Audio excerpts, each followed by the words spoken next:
Habang todo pa epal ang China kapag solo ang Pilipinas, biglang nanahimik ng may US warship sa tabi. Samantala, France sumusuporta pero Israel, do not disturb. Deadma sa West Philippine Sea issue. Kaya ba ng Pilipinas ng mag-isa? Stick around, kasi baka time na para mag-unfriend. At pag-uusapan natin kung sino ang kaalyado na totoong may pakialam. Isang makasaysayang military exercise ang naganap. Bagong barko ng Pilipinas, advanced na US destroyer at air assets, sabay-sabay rumampa sa West Philippine Sea. Ang mga barko naman ng China ay nagpaparamdam pero hindi nag-ingay. Tahimik, hindi makabasag pinggan. At bakit ang timing ng US boat facilities sa Palawan ay mas strategic kaysa sa inyong akala? At wait lang, may shocking revelation tayo about sa Israel arms deal freeze at kung bakit mas better pa ang France bilang ally kaysa sa kanila. At kung ganito ang epekto ng tunay na suporta, bakit may ibang kaalyado tayong tila tahimik kapag kailangan natin sila? Comment mo yan sa baba. So last week sa karagatan ng Zambales, nag-conduct ng ikawalong Maritime Cooperation Activity ang Philippines at US forces. Pero guess what? Isang Chinese Coast Guard ship at dalawang PLA-Navy vessels were spotted as early as 7 a.m. Nasa loob ng EEZ natin. Pero ayon sa opisyal ng BRP Miguel Malvar, wala silang ginawa. As in zero, nada, zilch. According to Lieutenant Commander Brian Magura ng BRP Miguel Malvar, they did not have any unusual activity. They were just in the area. So ayun, nag-camping lang sa EEZ natin, tumitig sa BRP Miguel Malvar, pero walang paepal. Unusual activity? Teka lang, kailan naging normal behavior ang pagiging tahimik ng China sa West Philippine Sea? Simple lang, kasi nandyan si Uncle Sam na may warship sa tabi natin. Nandoon ang USS Curtis Wilbur, isang Arleigh Burke-class guided missile destroyer, kasama pa ang P-8A Poseidon surveillance aircraft.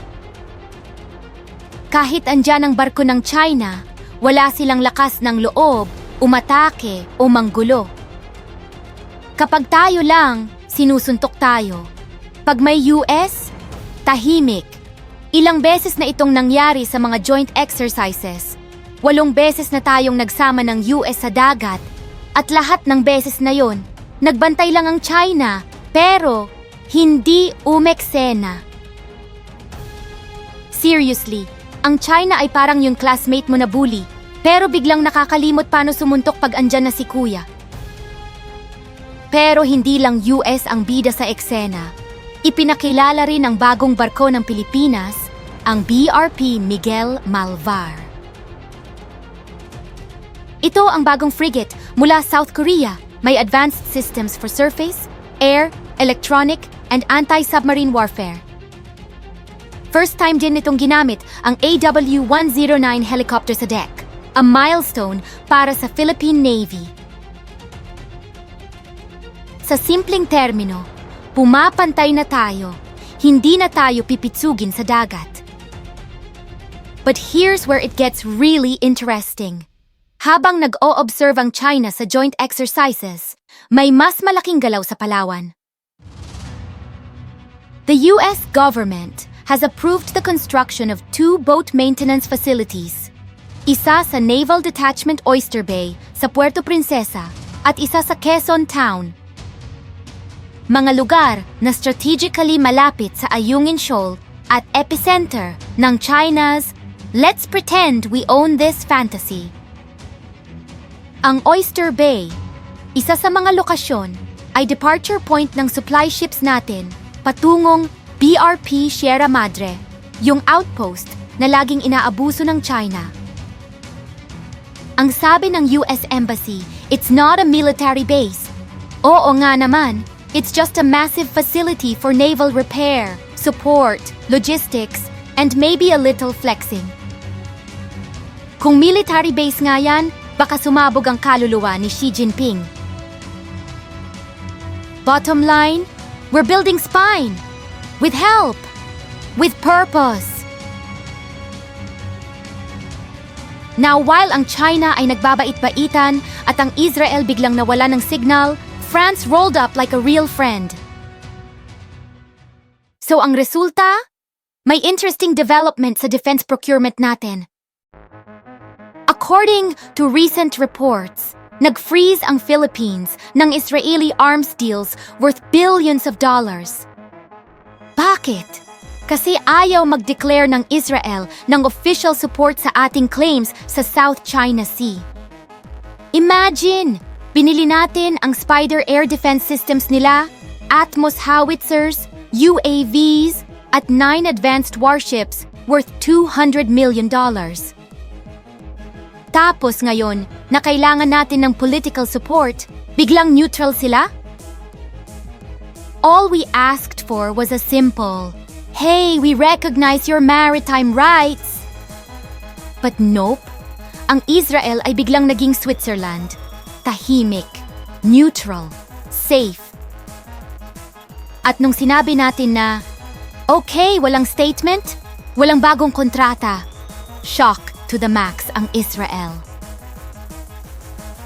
But wait, may plot twist tayo. During Bastille Day celebrations, si French Ambassador Marie Fontanelle ay nagbigay ng clear statement.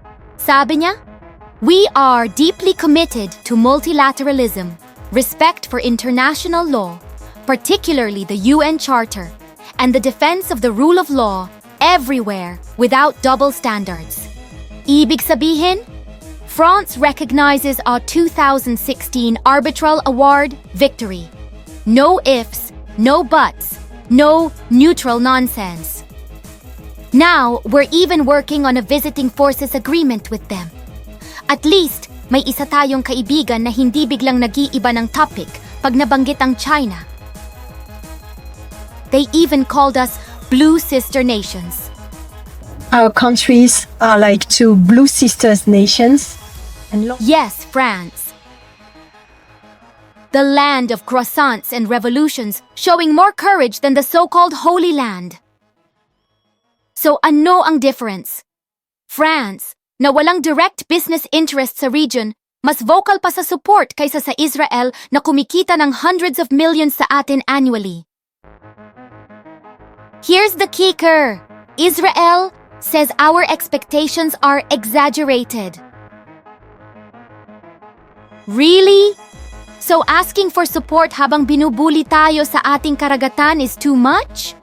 Then, maybe we need less arms dealers and more real friends. And now, sobrang worried ang Israel na ang France, US, and Turkey ang papalit na suki sa kanila. Spoiler alert, they already did. Bakit kaya ganito? Let me break it down for you. When the Philippines operates alone, China becomes aggressive. Nag-water cannon, nag-ramming, nag-laser pointing. But kapag may US presence, biglang naging observers lang sila? This isn't about respect. It's about power. China knows na they can't afford to escalate against the US Navy.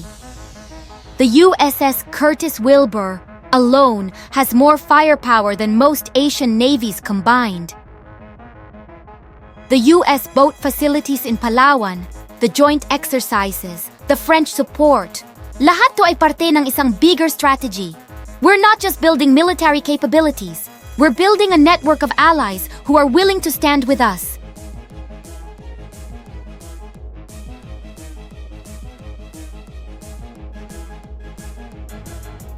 Habang nag-i-invest ang US sa ating infrastructure, may mga allies tayo na naghe-hesitate mag-commit politically. Looking at you, Israel. So the next time na makita ninyo ang China na naging well-behaved sa presence ng US forces, remember this: bullies only understand one language, strength. The boat facilities sa Palawan, the joint exercises, the support from France, these aren't just military preparations. These are statements na we're not alone in this fight. As for Israel's hesitation na suportahan tayo politically habang ginagatasan tayo sa ating defense budget, well, maybe it's time to look at other options. After all, true allies don't just sell you weapons. They stand with you when it matters.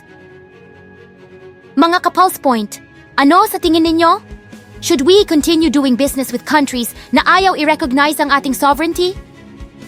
Or should we focus sa mga allies na truly willing to stand with us? Comment below at let's discuss. Because in the end, ang West Philippine Sea ay hindi lang tungkol sa teritoryo. It's about dignity, sovereignty, at respect.